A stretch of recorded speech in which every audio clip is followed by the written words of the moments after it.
Hello everyone. आज हम इस वीडियो में मैथ्स पेडागोजी के कुछ क्वेश्चन देखेंगे जो आपके प्रीवियस ईयर में आए हुए हैं। आई होप कि आपको ये वीडियो पसंद आएगी। आप इस वीडियो को ज़रूर देखें, ये आपके पेपर में बहुत ज़्यादा हेल्प करेगी क्योंकि आपके पास टाइम बहुत ज़्यादा कम है। आप जितना हो सके प्रैक्टिस कर लें और प्रैक्टिस में जो टॉपिक आपका क्लियर नहीं है उस टॉपिक को आप यूट्यूब ज़रूर करें और उस अपने टॉपिक को क्लियर करें। जब आप प्रैक्टिस करेंगे तभी जाके आपको समझ आएगी कि आपका कौन सा टॉपिक वीक है, कौन सा टॉपिक स्ट्रॉन्ग है। ठीक है, तो इस चैनल को आप सब्सक्राइब ज़रूर कर लें ताकि आने वाला नोटिफिकेशन आपको मिलता रहे, और वीडियो को लाइक भी कर दें और शेयर भी कर दें। चलिए अब हम क्वेश्चन देखना स्टार्ट करते हैं। क्वेश्चन नंबर फर्स्ट कह रहा है, एक शिक्षक ने कक्षा फर्स्ट के बच्चों को कुछ वस्तुएं दी और पूछा कि कौन सी वस्तुएं लुढ़केंगी और कौन सी वस्तुएं सरकेंगी। निम्नलिखित में से कौन सा उपयुक्त गतिविधि का उद्देश्य नहीं है या नहीं पूछ रहा है। जहां आपके क्वेश्चन में नहीं है आप उसको सर्कल जरूर कर लें, उसके बाद आप सॉल्व करें उसको। फर्स्ट कह रहा है वस्तुओं को दो समूहों में वर्गीकृत करना। सेकेंड है उन्हें लुढ़कने, रोलिंग और सरकने, स्लाइडिंग की अवधारणा को समझना। थर्ड है विभिन्न त्रिविम 3D आकृतियों के गुणों के बारे में चर्चा करना। फोर्थ है किसी गतिविधि में बच्चा का संलग्न रखकर कक्षा में अनुशासन बनाए रखना। तो बताएं क्वेश्चन नंबर फर्स्ट का सही आंसर क्या होगा।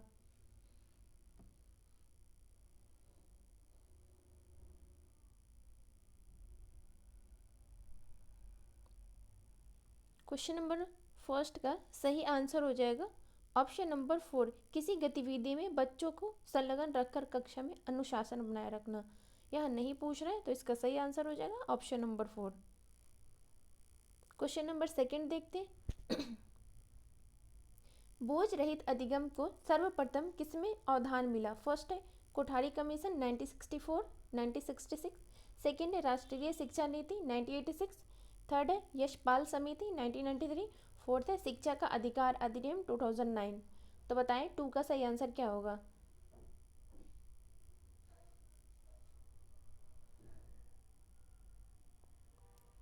इसका सही आंसर हो जाएगा ऑप्शन नंबर 3 यशपाल समिति 1993। क्वेश्चन नंबर 3 देखते हैं।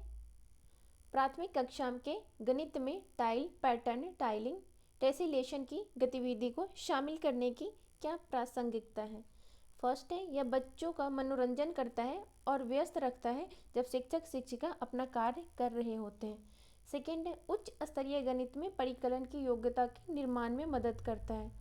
थर्ड है यह अधिगमकर्ताओं के अनुपात एवं समानुपात के विचारों को विकसित करने में मदद करता है।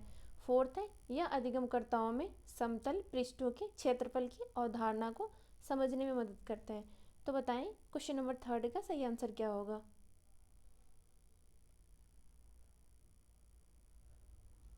इसका सही आंसर हो जाएगा ऑप्शन नंबर 4, यह अधिगमकर्ताओं में समतल पृष्ठों के क्षेत्रफल की अवधारणा को समझने में मदद करता है।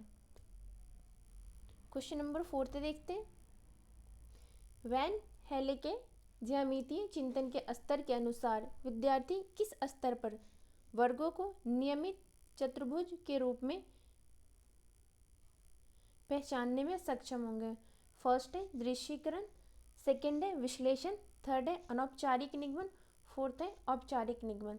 तो बताएं क्वेश्चन नंबर 4 का सही आंसर क्या होगा।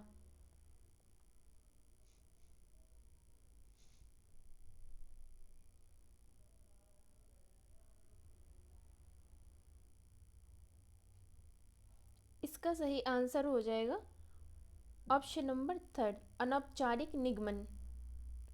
क्वेश्चन नंबर 5 देखते हैं। निम्नलिखित में से किस पर प्राथमिक स्तर की गणित पाठ्यचर्या में सबसे अधिक बल दिया गया है।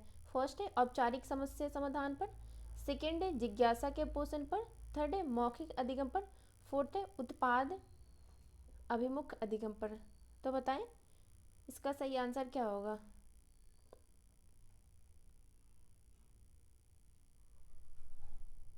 इसका सही आंसर हो जाएगा ऑप्शन नंबर 2 जिज्ञासा के पोषण पर।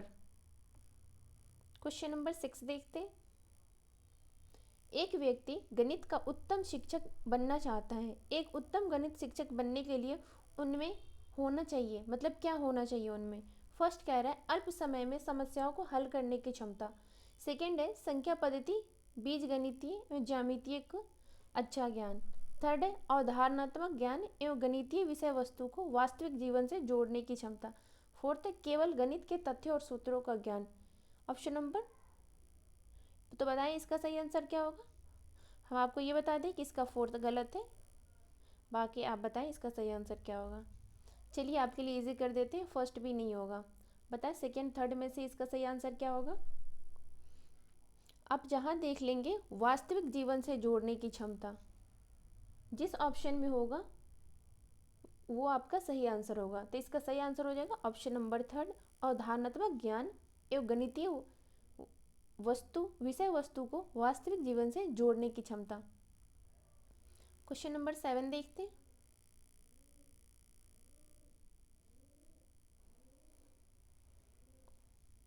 निम्नलिखित कथनों में से कौन से कथन कलन विधि के लिए सही है। कलन विधि के बारे में पूछ रहा है।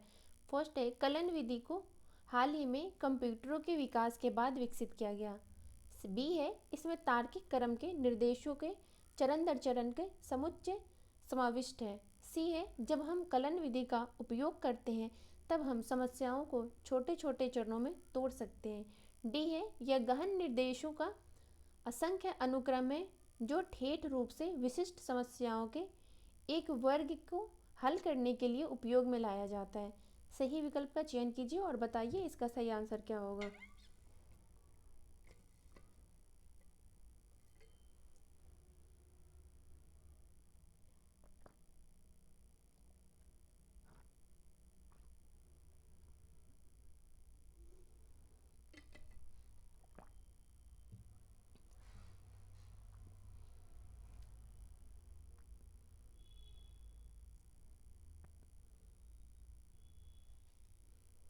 इसका सही आंसर हो जाएगा बी, इसमें तार्किक क्रम से निर्देशों के चरण दर चरण के समुच्चय समाविष्ट है।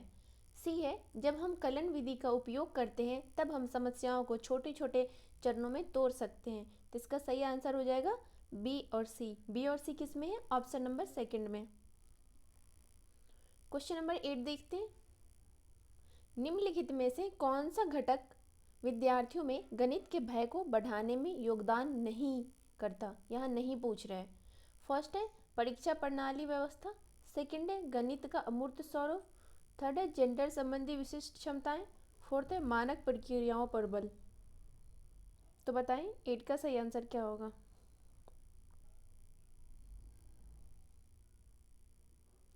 इसका सही आंसर हो जाएगा ऑप्शन नंबर थर्ड, जेंडर संबंधी विशिष्ट क्षमताएं। नहीं पूछ रहे हैं तो नहीं हम बताएंगे। क्वेश्चन नंबर 9 देखते हैं। ये कह रहा है निपुण भारत दस्तावेज के अनुसार आधारभूत स्तर पर बच्चों के लिए निम्नलिखित में से कौन से महत्वपूर्ण गणितीय कौशल आवश्यक है। फर्स्ट है अवलोकन, बी है तर्क, सी है दृश्यीकरण, डी है संप्रेषण, ई है अमूर्त विचार। तो बताएं 9 का सही आंसर क्या होगा।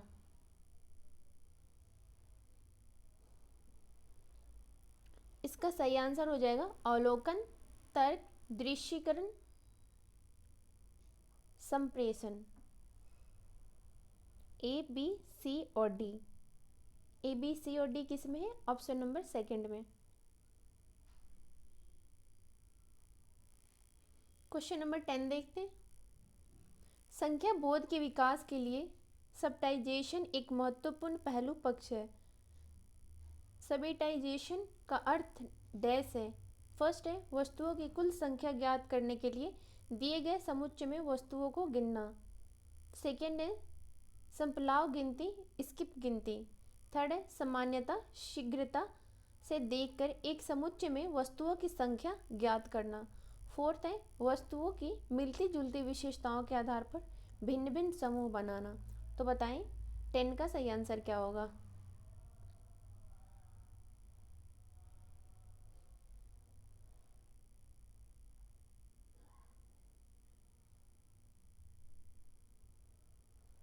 इसका सही आंसर हो जाएगा ऑप्शन नंबर थर्ड, सामान्यतः शीघ्रता से देखकर एक समुच्चय में वस्तुओं की संख्या ज्ञात करना।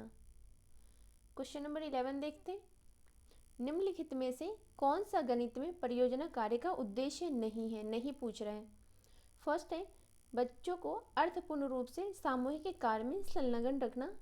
सेकेंड है बच्चों की अवधारणात्मक समझ को आंकना। थर्ड है बच्चों को घर पर उनके खाली समय का उपयोग करना। फोर्थ है अवधारणा के वास्तविक जीवन का अनुप्रयोग समझना। तो बताएं 11 का सही आंसर क्या होगा।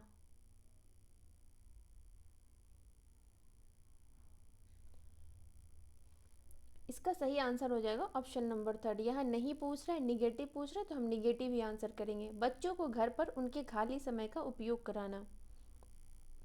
क्वेश्चन नंबर 12 देखते हैं। ये कह रहा है प्राथमिक स्तर पर प्रतिरूप पहचान एवं पूर्वानुमान पर विशेष बल दिया जाना चाहिए, क्यों दिया जाना चाहिए। फर्स्ट है ऐसा अभ्यास गणित में विवेचन कौशल को प्रोत्साहित करते हैं। सेकेंड है बच्चों को सृजन कला में व्यस्त रखते हैं। थर्ड है यह बच्चों को प्रतियोगात्मक परीक्षाओं के लिए तैयार करते हैं। फोर्थ है प्रतिरूपों को सीखना आसान है। तो बताएं 12 का सही आंसर क्या होगा। इसका सही आंसर हो जाएगा ऑप्शन नंबर फर्स्ट, ऐसे अभ्यास गणित में विवेचन कौशल को प्रोत्साहित करते हैं। क्वेश्चन नंबर 13 देखते हैं।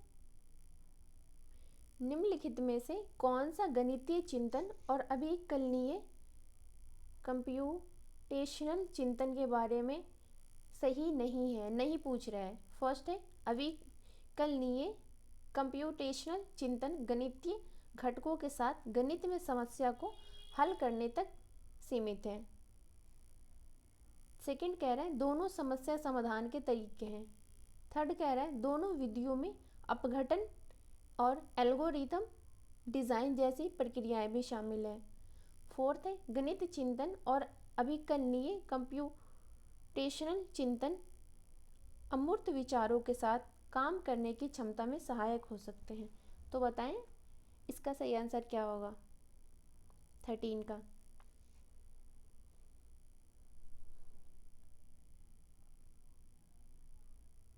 इसका सही आंसर हो जाएगा ऑप्शन नंबर फर्स्ट, अभिकलनीय कंप्यूटेशनल चिंतन गणितीय घटकों के साथ गणित में समस्या को हल करने तक सीमित है। यहाँ नहीं पूछ रहा था। क्वेश्चन नंबर 14 देखते हैं। ये कह रहा है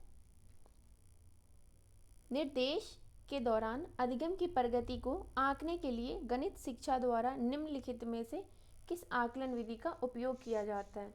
फर्स्ट है प्लेसमेंट आकलन। सेकेंड है रचनात्मक आकलन। थर्ड है योगात्मक आकलन। फोर्थ है निदानात्मक आकलन। तो बताएं 14 का सही आंसर क्या होगा।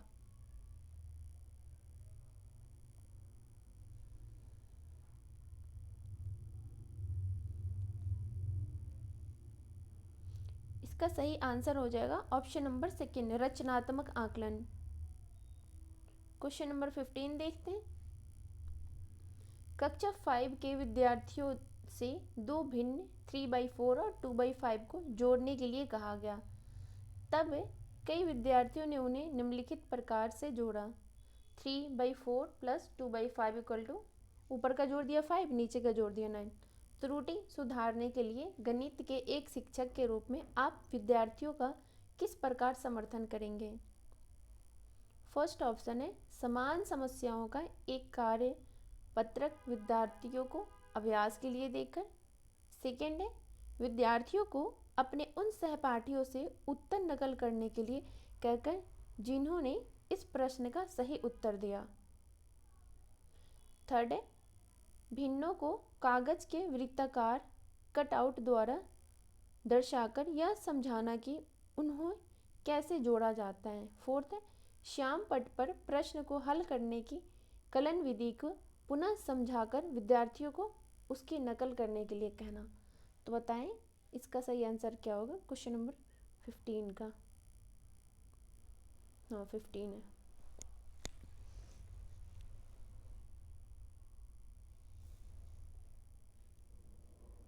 तो तो इसका सही आंसर हो जाएगा ऑप्शन नंबर 3, भिन्नों को कागज के वृत्ताकार कट आउट द्वारा दर्शाकर यह समझाना कि उन्हें कैसे जोड़ा जाता है। तो इस वीडियो में हमने मैथ्स पेडागोजी के 15 क्वेश्चन देखे हैं। आप इस वीडियो को ज़रूर देखें और जितना हो सके आप प्रैक्टिस करते रहें और रिवीजन करते रहें, क्योंकि सीटेट में तो 20 लाख के आसपास बच्चे फॉर्म डालते हैं, पास तो 2 लाख भी नहीं हो पाते हैं। इसलिए आप जितना प्रैक्टिस कर लेंगे उतना ही आपको पेपर में हेल्प मिलेगी। अगर आप फर्स्ट अटैम्प्ट देने जा रहे हैं तो भी आप अगर प्रैक्टिस करके जाएंगे तो आप पास हो सकते हैं, अच्छे नंबर से पास हो सकते हैं। अगर आप बहुत ऐसे स्टूडेंट हैं जो 2-3 बार दे चुके हैं और अभी तक उनका पेपर ही नहीं क्लियर हो पा रहा है, तो वो प्रैक्टिस ज़रूर करें, तब उनको अपनी कमी की समझ आएगी कि कहाँ उनको कमी है और कहाँ उनको पढ़ना है। ठीक है, तो चलिए इस वीडियो को लाइक भी कर दें, शेयर कर दें और चैनल को सब्सक्राइब कर लें। मिलते हैं नेक्स्ट वीडियो में। Thank you.